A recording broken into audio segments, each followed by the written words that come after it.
UAE and Malaysia. Both countries have the largest.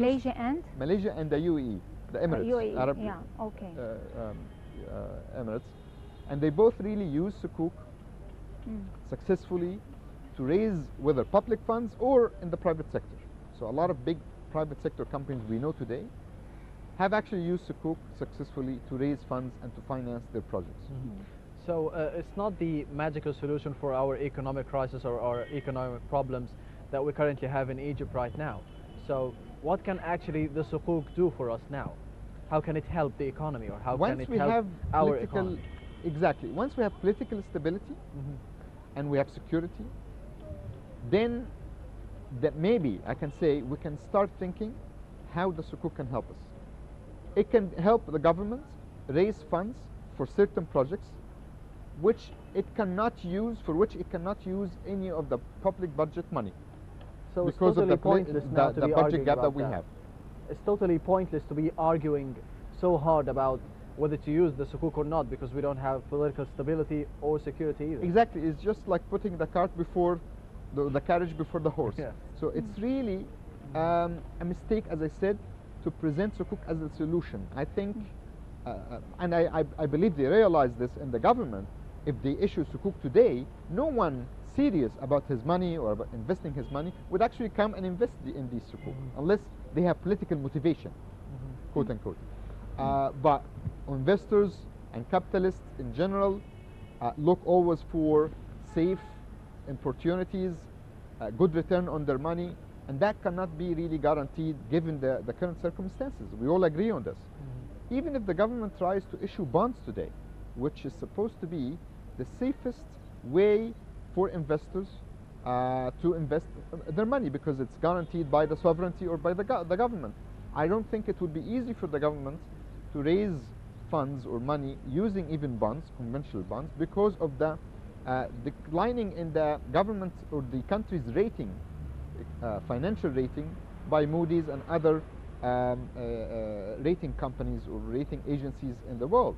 So that will raise the price of our bonds and will make our financing or our borrowing very expensive. The same applies to sukuk. It's not really, there is no difference between these two. Right. You're presenting the draft to the Shura Council from where I can understand, but if it's approved, in case it is approved, it's not only the issue of approving it or not approving it, according to you as a sector. You have the challenges of the political instability, you have the turmoil that you mentioned earlier, you have the complete and utmost rejection of the Grand Imam of Al-Azhar, and lots of other challenges that you are going to face. And lack of certainties about the future. So what are you going to do? Lack of certainty about the future of the country. Just to correct which something, is chasing the Shura Council out the foreign investment in exactly. any way, any foreign. The Shura Council has already passed the law, by the way, which is this law, has already passed by the Shura Council and was sent to the President to ratify it, to sign the law. But what happened is, because of the objections presented by the Al-Azhar University, the President decided to send the law, the draft law, to the Azhar again. And I understand that Al-Azhar has committed to come back with their comments by Thursday, by this Thursday. So it's a little bit unusual, because it was expected when the law is passed to the government, to the President, it was a matter of just signing it. But I think it was a good gesture from the President to send it to the Al-Azhar out of respect to this great institution. But I agree completely with you. It will not be useful to have the law now without finding a way to resolve our political issues and problems. Maybe what the government is planning, or the Ministry of Finance is planning to do, is to maybe focus on the local market first, because as you said, it would be difficult to attract foreign investors to buy our sukuk in light of the current circumstances. So maybe a way out of this would be to try to focus on the local market first, to try to attract local investors to buy these sukuk in the first or two issues, just as a trial of how the sukuk can really be used as a way to finance our government or public needs in the future. So maybe that is the plan. But I encourage the government to really try to focus on solving as I said, the political problems which continue to persist. And I don't see why the government should continue to be stubborn about them and hiding its head in the sand basically without coming to terms with these problems, sitting down with the opposition parties and finding a way, a common ground between the government and these opposition parties about how can we put our hands together to solve our problems and to start a new chapter in our life. But does the issuance of the sukuk will be depending on the International Monetary Fund loan that will be discussed during this month? I think it can play a factor, especially if you're talking about attracting foreign investors. They would be waiting to see some positive signs through the IMF loan deal. If it happens, then it will send a positive signal to the market in general, especially the international market, and I think that will have a positive impact on any future for the sukuk. So I agree with you on that. If you are on, of course, the other campaign who's opposing the sukuk is not with us now, is not existing with us now. So if I'm going to speak on the part of this campaign, they are rejecting the sukuk law because they are accusing the government of being ready to sell Egypt's assets to stay in power, even on the expense of the layman in the street. I mean, they're talking, according to my very modest understanding of this sukuk issue, their interest.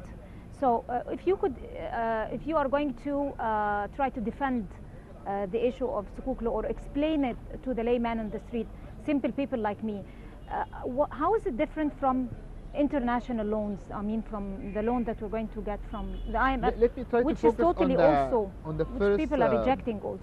Let's try to focus on the first objection you mentioned, or argument that was used in the campaign against the sukuk, as you describe it, that sukuk is just a backdoor to privatize and sell the country's main strategic assets to foreigners even, right? I don't think this was an objective argument, because it's simple. Now we can read, we can explore on the internet and find out what sukuk means. It's not a way to privatize anything. As I said, it's a financing method. The assets which are going to be used to raise funding for a specific projects will be returned to the government at the end of that term of the financing, and the government will continue to own the project. But are there any conditions? Is it conditioned also like the IMF loan on raising taxes and usually erasing or eliminating the subsidies, and how is it going to harm me as a citizen? Usually when you raise sukuk, you as the government or the entity raising the funds, you put your own conditions and specifications for the project that you want to have. So you put your own limitations and restrictions, and you offer this to the investors, who would be the sukuk holders, and if they accept your conditions, it will be a matter of negotiations. But you basically you're financing a project like a power plant or a school or a hospital. So there is no way the investor can impose on you conditions similar to what the IMF sometimes impose on you by way of asking you to implement a specific economic program, for example, raising taxes, reducing subsidies. That is not really in the picture here. You're only talking about one project. Let's say building a power plant. What you do, you lease the land in which the power plant would be built. You use the funds received from the sukuk holders to build the power plant, and you pay rent basically on the power plant for 10 years or so to the company that financed it, and that's what they get really for their investment. And at the end of the 10 years, you get back the entire project, the land and the power plant. You own it again. The government takes it back. Yeah, and the investors will take back their money, their principal. And throughout the lease, they got the rent. That's their profit basically. So it's not. In fact, if the government is having problems with a public sector company, instead of selling it, privatizing it, it can use sukuk to inject more money in it and to keep it. So it can be used actually to minimize privatization. Because if you don't have any other option, maybe you're forced to sell it. And that's what happened with privatization. So in fact, I can argue that sukuk and other, not just sukuk, other financial instruments and methods could be used for the government to retain ownership, not to give up ownership. Doctor, my final question would be about the budget deficit, which can be rising to $19.5 billion in June of 2015. How can the sukuk help in maybe decreasing the deficit before that time? It can really help.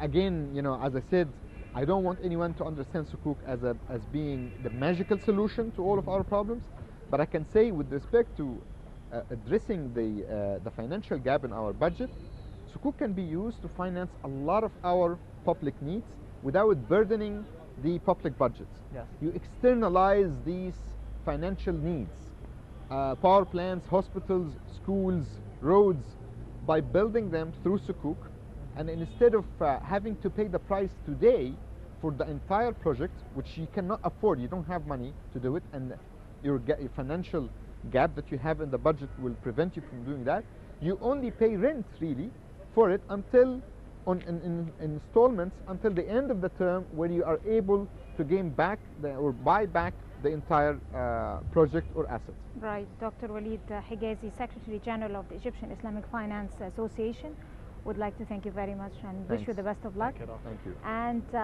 stay with us. We'll be right back after this short break.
Escándalo, sí.